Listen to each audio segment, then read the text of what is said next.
Hello students, this is your SST teacher Shikha and SST 4 के chapter 6 में आज हम पढ़ने वाले हैं क्लाइमेट ऑफ इंडिया का चैप्टर, जिसमें सबसे पहले हम चैप्टर की एक्सप्लेनेशन पढ़ेंगे। उसके बाद हम चैप्टर की एक्सरसाइज को सॉल्व करेंगे, जिससे आपको कंप्लीट चैप्टर का कॉन्सेप्ट अच्छे से समझ में आ जाए। So without wasting any more time, let's get started.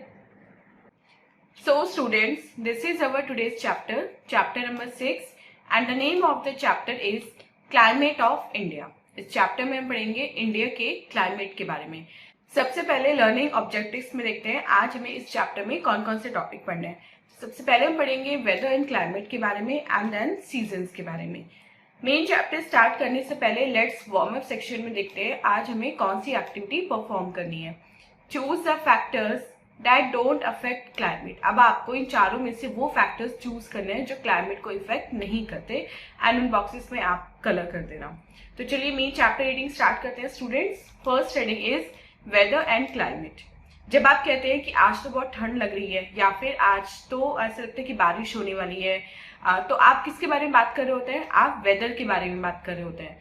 Weather एक रेफरेंस होता है कि हमारा जो डे है वो कितना कोल्ड है, कितना हॉट है या रेनी है, विंडी है, क्लाउडी है एक पर्टिकुलर प्लेस पे। लेकिन जब आप कहते हैं कि हिमाचल जो है वहां पे तो हमेशा सर्दी रहती है या फिर जो राजस्थान है वहां पे हमेशा गर्मी लगती है, तो आप बात कर रहे होते हैं सीजन के बारे में या फिर क्लाइमेट के बारे में। क्लाइमेट क्या होता है? क्लाइमेट वेदर कंडीशन होती है जो कुछ टाइम तक रहती है एक पर्टिकुलर प्लेस पे, जबकि जो वेदर है वो डे बाय डे चेंज होता रहता है। अब पढ़ते हैं next topic, climate of a place. एक प्लेस का जो क्लाइमेट है वो किन फैक्टर्स पे डिपेंड करता है? ये सबसे डिपेंड करता है कि वो जो प्लेस है वो इक्वेटर से कितनी दूर है। जितना कोई भी प्लेस इक्वेटर से दूर होता चला जाएगा उतना ही वो कोल्ड होता चला जाएगा, मतलब वो ठंडा होता चला जाएगा। इसके एग्जाम्पल आप देख सकते हैं कि जो नॉर्थ इंडिया है वो साउथ इंडिया के कंपैरिजन में थोड़ा कूल है। एंड सेकेंड फैक्टर है कि वो प्लेस सी लेवल से कितनी ऊंचाई पे है। जितना प्लेस सी लेवल से ऊंचा होता चला जाएगा उतना ही वो ठंडा होता चला जाएगा। सपोज जहाँ पे आप रह रहे हैं अभी, उसके कंपैरिजन में जो हिमालयाज हैं वो बहुत ज्यादा कूल होता है, वहां का जो एटमॉस्फेयर है वो कोल्ड होता है। एंड थर्ड कि वो सी से कितनी दूरी पे है। अब जो विंड होती हैं वो क्या करती हैं, समुद्र से चलने वाली, सी से चलने वाली जो विंड होती है वो हमारे प्लेस के क्लाइमेट को इफेक्ट करती है। इसलिए जो कोस्टल प्लेस होते हैं, मतलब समुद्र के किनारे की जो जगह होती है वो ना ज्यादा ठंडी होती है और ना ज्यादा गर्म होती है, क्योंकि जो विंड है वहां पे वो ज्यादा इफेक्ट नहीं डालती। अब किसी भी प्लेस पे जो प्लांट एंड एनिमल लाइफ मिलती है, वहां का फूड जो पीपल खाते हैं और जो ड्रेस वो पहनते हैं वो उस प्लेस के क्लाइमेट पे ही डिपेंड करती है। अब पढ़ते हैं अपना नेक्स्ट टॉपिक, सीजन्स। कुछ प्लेसेस ऐसे हैं जो अपने कुछ मंथ्स के बाद अपना बेसिक सीजन है या बेसिक क्लाइमेट है वो चेंज करते रहते हैं। लाइक 3-4 मंथ्स बाद वहां पे गर्मी हो जाती है, उसके 4-5 मंथ्स बाद वहां पे विंटर्स हो जाते हैं।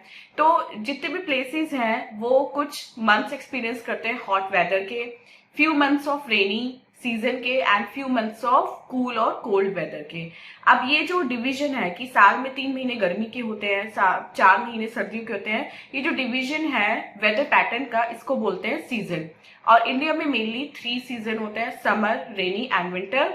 इसके अलावा 2 सीजन्स हम और पढ़ते हैं, ऑटम एंड स्प्रिंग के बारे में। तो आज हम पढ़ने वाले हैं मेनली इन 3 सीजन्स के बारे में, that is summer, winter and rainy. अब जो समर सीजन है इंडिया में वो स्टार्ट होता है मार्च या अप्रैल से और मई या जून तक ये कंटिन्यू रहता है।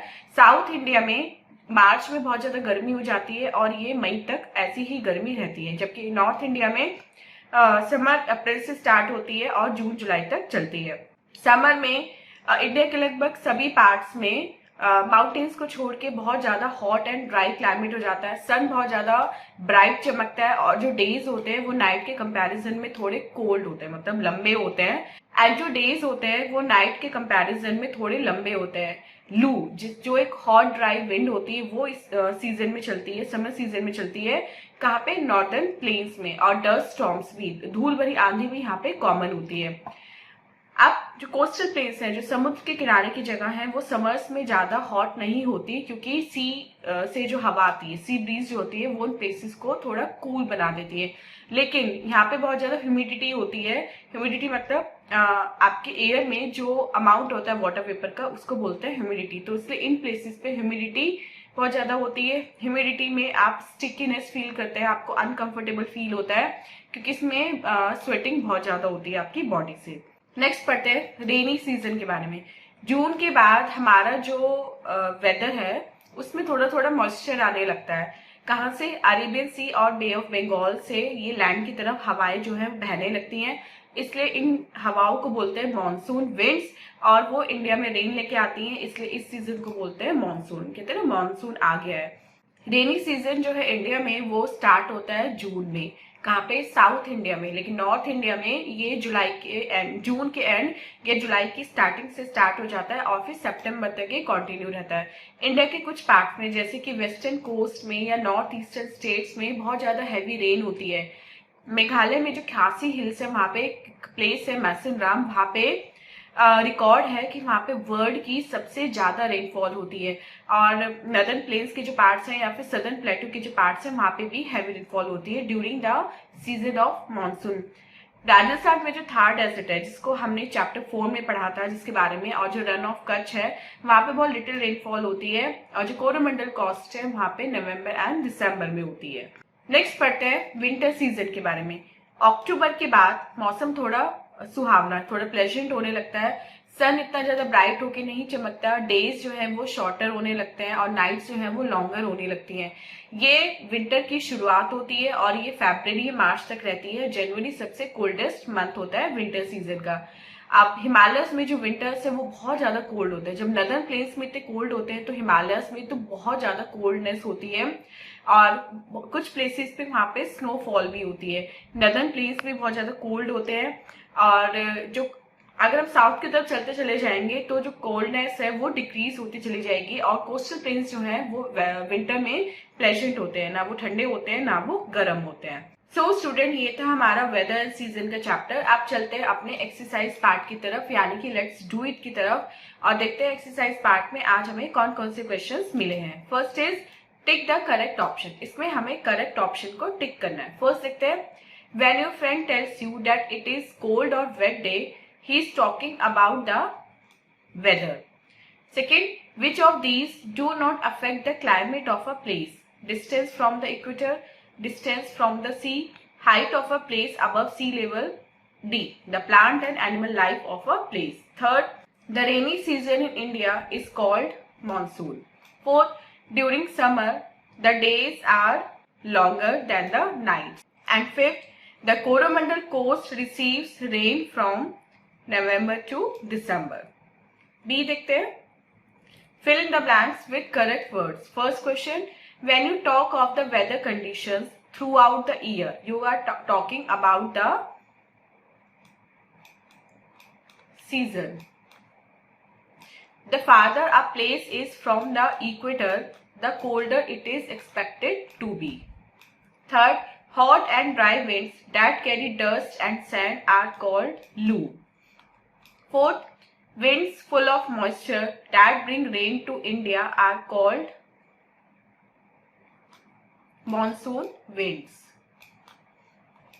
And fifth, the season lasts from October to February or March, the winter season. See देखते हैं, write true or false for each statement. First, the higher a place is, the cooler it will be. Yes, true. Second, humid air in summers make the weather pleasant. False. Third, rains start earlier in South India than in North India. False. During winter, days are longer than in summer. False. And fifth, the northern part of India is cooler than South India. Yes, this is true. So student, this was exercise. I hope आपको complete chapter with exercise अच्छे से समझ में आ गया है. And this was our today's video. मिलते हैं अपनी next video में इसे next chapter के explanation के साथ. Till then, आप अपना बहुत बहुत ध्यान रखिएगा and bye bye.